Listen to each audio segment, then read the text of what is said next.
வணக்கம். தேர்தல் நேரத்தில கருத்து கணிப்பு அப்படின்னு சொல்லிட்டு நெறைய விஷயங்கள எடுத்து விடுவாங்க. இப்ப பார்த்தீங்கன்னா, திடீர்னு தாவேகாவுக்கு வாக்கு சதவீதம்லாம் குறைஞ்சிருக்கு அப்படிங்கிற மாரி சொல்றாங்க. தாவேகா தனிச்சு போட்டி அப்படின்னோன வேட்பாளர் தேர்வெல்லாம் நடத்திட்டு இருக்காங்கல்ல, அவங்கள வேட்பாளர்கள்லாம் நெறைய பேரு "தனிச்சு போட்டியா? அப்படின்னா நாங்க போட்டி போட விரும்பல" அப்படின்னு சொல்லிட்டு ஓடுறாங்க அப்படிங்கிற மாரி சமூக வலைதளங்கள்ல சில கருத்துக்கள்லாம் சொல்றாங்க. இதுக்கு இடையில புஸ்லி அனந்த் என்ன பண்ணியிருக்காரு, அவர் போய் நேரா ஒரு முதற்கட்ட வேட்பாளர்கள் தேர்வெல்லாம் பண்ண விஷயங்கள வச்சு சாமிகிட்ட வச்சு அமாவாசை அன்னைக்கு கும்பிட்டுட்டு வந்திருக்கிறாரு. இப்படி பண்ணிட்டு வந்திருக்கிறாரு. ஒரு கிட்டத்தட்ட ஒரு 35 வேட்பாளர்கள் லிஸ்ட்ட வந்து விஜய்ட்ட குடுத்துருக்கிறாரு. ஆதவ அர்ஜுனா எல்லாமே இருந்திருக்கிறாங்க. ஜான் ஆரோக்கியசாமி எல்லாமே இருந்திருக்கிறாங்க. இவர் வந்து பார்த்தீங்கன்னா, சிவகங்கை, புதுக்கோட்டை மாவட்டம் இப்படி எல்லா மாவட்டங்கள்லயுமே அவருடைய ஆதரவாளர்கள், புஸ்லி ஆனந்தோட ஆதரவாளர்கள்.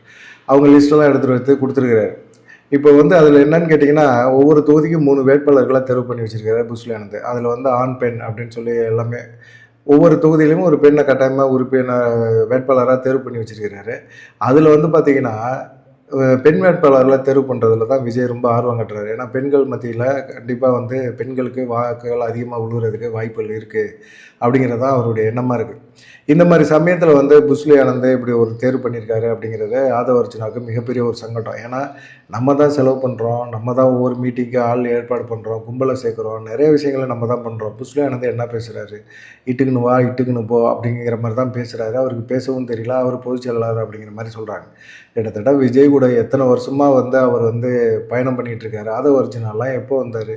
2021 சட்டமன்ற தேர்தல்ல திமுகவுக்கு ஆதரவா அவர் பிரச்சாரம் பண்ணிக்கிட்டு இருந்தவரு. அப்புறமா விடுதலை சிறுத்தை கட்சி போனாரு. அங்கேருந்து இங்க வராரு. அவரு விமர்சனங்கிற பேர்ல வந்து கடுமையா எல்லாத்தையுமே விமர்சனம் பண்றாரு. நேத்து கூட பார்த்தீங்கன்னா, திருமாவ வந்து விமர்சனம் பண்ணியிருக்காரு. திருமாவளவன் அழுவாரு. ஆனா கண்ணுலேருந்து தண்ணியே வராது அப்படிங்கிற மாரிலாம் பேசியிருக்கிறாரு. இதெல்லாம் வந்து விடுதலை சிறுத்தைகள பத்தி இப்படி விமர்சனம் பண்ணா, தாவேகாவுக்குள்ள இருக்கிறவங்களுக்கு எவ்வளவு டென்ஷன் ஆகும். விடுதலை சிறுத்தைகள் கட்சியிலேருந்து நெறைய பேர் வந்து இந்த சைடு வந்திருப்பாங்க. விமர்சனங்கிற பேர்ல வந்து ஒருத்தர வந்து அவமானப்படுத்தவே கூடாது அப்படிங்கிறது தான் அவங்களுடைய எண்ணமா இருக்கு. இதுதான் வந்து புஸ்லி ஆனந்தன் சந்தர்ப்பம் கிடைக்கட்டும்னு காத்துக்கிட்டே இருந்தார். ரஜினிய பத்தி பேசினார்ல, அந்த விஷயத்துக்காக. ஆனா திருமாவளவன் விஷயத்துல வந்து என்ன நடந்துச்சு அப்படின்னா, திருமாவளவன் என்ன கேட்டாரு?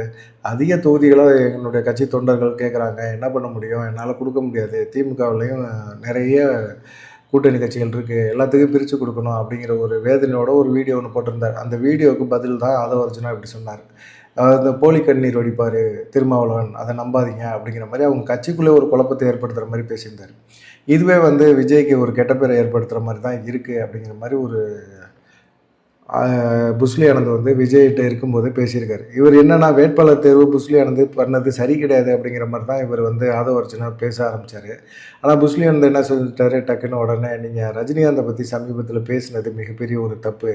எதுவும் தேர்தல் சமயத்தில நீங்க இப்படி பேசக்கூடாது. கண்டிப்பா நமக்கு தேர்தல்ல மிக முக்கியமா ரஜினி ரசிகர்கள் நமக்கு எதிரா இது பண்ணாங்கன்னா, ஓட்ட பிரிஞ்சு போறதுக்கு வாய்ப்புகள் இருக்கு." அப்படிங்கிற மாரி அவர் வந்து புஸ்லி ஆனந்த் விஜய்க்கு முன்னணியில போட்டு உடைச்சு விட்டார். இது வந்து ஜான் ஆரோக்கியசாமி சொல்லி தான் விஜய் இது புஸ்லி ஆனந்த் வந்து விஜய் முன்னிலையில இப்படிலாம் பேசியிருக்கிறாரு அப்படிங்கிற மாரி இருக்கு. எப்படி வந்து நீங்க தனிப்பட்ட முறையில வந்து ரஜினிகாந்த விமர்சனம் பண்றீங்க அப்படின்னா, அது கட்சிய பாதிக்கும் அப்படிங்கிற ஒரு விஷயம் உங்களுக்கு எப்படி தெரியாம போச்சு? அதுவும் தேர்தல் நேரத்தில இப்படி ஒரு பேச்சு பேசலாமா? அப்படிங்கிற ஒரு விஷயத்த வந்து சொல்லியிருந்தாரு. அப்ப கூட அவர் என்ன சொன்னாருன்னா, ஆதவ அர்ஜுனா வந்து தான் செஞ்சது தப்புன்னு அவர் ஒத்துக்கவே இல்ல. ரஜினிகாந்த வந்து இந்த சமயத்தில நம்ம பேசியிருக்க கூடாது, விமர்சனம் பண்ணியிருக்க கூடாது அப்படிங்கிற ஒரு விஷயத்த வந்து அவரு யோசிக்க கூட இல்ல. ஆனா அவரு என்ன சொல்றாரு, நம்ம லீடர வந்து அவர் தப்பா பேசினார்ல. ஒவ்வொரு ஆடியோ லான்ச் விழாவிலயும் அவரு நம்ம லீடர பத்தி ரொம்ப பேசுறார்ல. அத பத்தி யாராவது நீங்க பேசுறீங்களா? ஜெயிலர் திரைப்பட விழால என்ன பேசினாரு? கழுகு காகம்னு பேசினார்ல. அப்ப கழுகு வந்து காக்கா தொந்தரவு பண்ணிக்கிட்டே இருக்கும். கழுகு உயர உயர பறந்து மேல போய்க்கிட்டே இருக்கும். ஒரு குறிப்பிட்ட உயரம் போனோனே காக்கானால பறக்க முடியாது. ஆக்ஸிஜன் பத்தாது. அதனால காக்கா கீழ விழுந்துரும் அப்படின்னு சொன்னாரு.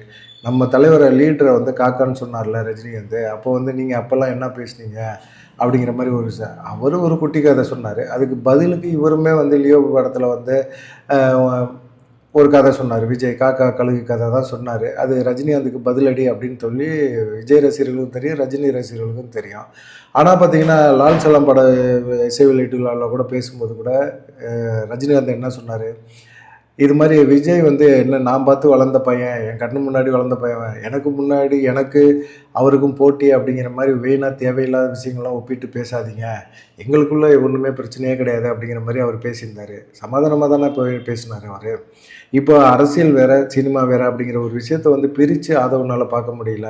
தேவையில்லாம ஒரு ஒப்பீடு பண்ணி, ஒரு பேச்சு பேசி, இப்போ வந்து ரஜினி ரசிகர்கள் நமக்கு எதிரா வந்து எல்லா இடங்கள்லயும் போஸ்டர் அடிச்சு ஒட்ட ஆரம்பிக்கிறாங்க அப்படின்னு சொல்லும்போது, ரஜினிக்கு பெருசா ரசிகர்கள் யார் இருக்கா? ரஜினி ரசிகர்கள் யாரு நமக்கு ஓட்டு போட போறா?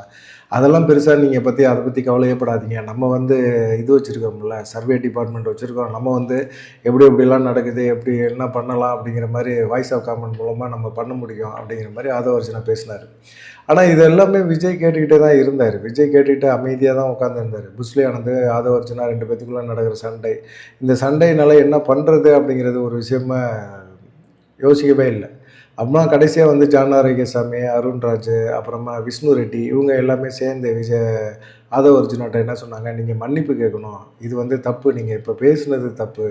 எப்போ பேசணுமோ அப்போ பேசியிருக்கணும். அத விட்டுட்டு ஜெயிலர் திரைப்பட விழாவுல அவர் வந்து பேசினாரு அப்படின்னா, அந்த சமயத்துல நீங்க வேற கட்சியில இருந்தீங்க. அதனால உங்கனால பேச முடியாது. இப்போ வந்திருக்கீங்க, அப்போ நடந்த விஷயத்துக்காக இப்போ பேசக்கூடாதுல்ல. இப்போ என்ன நடக்குதோ, இப்போ ரஜினிகாந்த் நமக்கு எதிரா வாய்ஸ் குடுத்திருந்தாரு அப்படின்னா, அதுக்கு நீங்க பதிலடி குடுத்திருந்தா அது சரி. ஆனா, அத விட்டுட்டு நீங்க பழைய விஷயத்த, பழைய சம்பவத்துக்கு வந்து நீங்க இப்போ பதில் சொல்றேன் அப்படின்னு சொன்னா, அது நம்மளுடைய அரசியல பாதிக்கும். நீங்க மன்னிப்பு கேட்கணும் அப்படின்னு கேட்டிருக்காங்க. மன்னிப்பு அப்படியா? மன்னிப்புலாம் நான் கேட்க முடியாது அப்படிங்கிற மாரி அவரு ஆதவ அர்ஜுனா பேசியிருக்காரு. சரி நீங்க மன்னிப்பு கேட்கல அப்படின்னா, கட்சி மன்னிப்பு கேட்கும். ரஜினிய பத்தி பேசினதுக்கு நாங்க மன்னிப்பு கேட்கிறோம் அப்படின்னு சொல்லி, ஆதவ அர்ஜுனாவுக்கு பதிலா நாங்க கேட்டுருவோம் அப்படின்னு சொல்லி, ஜான் ஆரோக்கியசாமியும், விஷ்ணு ரெட்டியுமே பேச ஆரம்பிச்சோனே, ஆதவ அர்ஜுனாவுக்கு என்ன பண்றதுன்னே தெரியல. எல்லாமே இவங்க 2 பேருமே ஆனந்த தட்டி விட்டு தான் வேலை பார்க்குறாங்க. தலைவருக்கு முன்னாடி நம்மள அவமானப்படுத்துறாங்க. தலைவருக்கு முன்னாடி என்னுடைய செயல்பாடுகள் சரியில்ல அப்படிங்கிற மாரி கொண்டு போறாங்க. அப்படிங்கிற மாரி ஒரு எண்ணம் ஆதவ அர்ஜுனாவுக்கு வந்துருச்சு. அது இல்லாம பார்த்தீங்கன்னா, இது ஒரு பொதுக்கூட்டத்தில பேசும்போது கூட பார்த்தீங்கன்னா, ஆதவ அர்ஜுனா வந்து ஒரு ரஜினி ரசிகர், விஜய் கூட வந்து தாவேக்கால இணைஞ்சிருக்கிறாரு. அவரு கூட பேசும்போது ஆதவ அர்ஜுனாவோட பேச்ச வந்து கண்டிச்சாரு. ஆதவ அர்ஜுனா இதுக்கு பதில் சொல்லணும் அப்படின்னு சொல்லியிருந்தாரு. "எங்க தலைவர பத்தி பேசாதீங்க. நான் வந்து ரஜினியோட ரசிகர். நம்ம லீடரும் வந்து ரஜினியோட ரசிகர் தான். அதனால அவர பத்தி நீங்க பேசுறது தப்பு." ஆதவ அர்ஜுனா வந்து இதுக்கு பொதுவெளியில என்ன எதுக்காக பேசணுங்கிறத வந்து அவர் சொல்லணும் அப்படிங்கிற மாரி அவரும் சொல்லியிருந்தாரு. அப்ப பார்த்தீங்கன்னா, ஆதவ அர்ஜுனா வந்து ஒரு விஷயத்த வந்து பேசினாரு. "நான் ரஜினிய பத்தி வந்து தவறா வந்து ஒரு வடிவமைக்கல. ஆனா அது தவறா புரிஞ்சு கொள்ளப்பட்டது." அப்படிங்கிற மாரி ஒரு விஷயத்த வந்து அப்படியே மாத்த ஆரம்பிச்சாரு. அதனால வந்து பார்த்தீங்கன்னா, என்னுடைய கருத்து வந்து தவறா புரிஞ்சு கொள்ளப்பட்டது அப்படிங்கிற ஒரு காரணத்தினால, நான் வந்து அந்த இதுக்கு யார் மனசு ரஜினி சாரோட மனசு பாதிக்கப்பட்டிருந்துச்சு, இல்ல ரஜினி ரசிகர்களோட மனசு பாதிக்கப்பட்டிருந்துச்சு அப்படின்னா, கண்டிப்பா வந்து நான் வந்து மன்னிப்பு கேட்கிறேன். பகிரங்கமா மன்னிப்பு கேட்கிறேன் அப்படிங்கிற மாரி ஒரு விஷயத்த வந்து சொல்லியிருந்தாரு. இத்தோட முடிஞ்சிருக்கும் அப்படின்னு நெனச்சு பார்த்தா, ஆனா அத வந்து விடல. ஆனா ரஜினிய பத்தி இவரு மன்னிப்பு கேட்ட பிறகுமே ரஜினிகாந்த் என்ன செஞ்சாரு, ஒரு ஒரு இது விட்டாரு. ஒரு கடிதம் ஒண்ணு விட்டாரு. அந்த கடிதத்தில கூட பார்த்தீங்கன்னா, கா எல்லாத்துக்குமே வந்து காலங்கள் பதில் சொல்லும். பொறுத்திருங்க அப்படிங்கிற மாரி ஒரு பதிவு இருந்துச்சு. காலம் பேசாது, ஆனால் காத்திருந்து பதில் சொல்லும் அப்படிங்கிற மாரி ஒரு விஷயத்த வந்து சொல்லியிருந்தாரு அவருடைய கடிதத்தில. இதெல்லாம் பார்க்கும்போது தேர்தல் சமயத்தில தாவேகாவுக்கு எதிரா ரஜினி ரசிகர்கள் கிளம்புவாங்க அப்படிங்கிற மாரி ஒரு எண்ணம் இருக்கு. உங்களுடைய கருத்து என்ன? ரஜினி ரசிகர்கள் பெருமளவுல இருக்கிறாங்களா? தாவேகாவுக்கு எதிரா அவங்க செயல்படுவாங்களா? தாவேகாவுக்கு எதிரா வாக்கு சேகரிப்பாங்களா? அப்படிங்கிற மாரி ஒரு எண்ணம் இருக்கு. 2011ல தான் நெனைக்கிறேன். 2000 ரஜினிகாந்த் வந்து ஒரு வாய்ஸ் குடுத்து அதிமுக ஆட்சிய வரவிடாம செஞ்சாரு. ஆண்டவனால இனிமே அதிமுகவ ஆண்டவனாலயும் தமிழ்நாட்ட காப்பாத்த முடியாது அப்படின்னு சொல்லி ஒரு வாய்ஸ் ஒண்ணு விட்டாரு. அந்த வாய்ஸ்னாலே பார்த்தீங்கன்னா, திமுக ஆட்சிக்கு வந்தது. அதுபோல இப்போ ஒரு வாய்ஸ் விட்டாருன்னா, திமுக திரும்பவும் ஆட்சிக்கு வருது. திரும்பவும் ஆட்சி அமைக்கும் அப்படிங்கிற ஒரு சூழ்நிலையில, ரஜினி அந்த வாய்ஸ் குடுக்குறதுக்கான வாய்ப்புகள் அதிகமாக இருக்கு அப்படிங்கிற ஒரு கருத்தும் இருக்கு. உங்களுடைய கருத்து என்ன? அப்படிங்கிறதையும் மறக்காம கமெண்ட் பண்ணுங்க. நன்றி, வணக்கம். தொடர்ந்து நம்ம சேனலுக்கு வந்து ஒரு சப்போர்ட் பண்ணிக்கிட்டே இருங்க. ஆதரவு குடுங்க. லைக் பண்ணுங்க, கமெண்ட் பண்ணுங்க, சப்ஸ்கிரைப் பண்ணுங்க. நன்றி.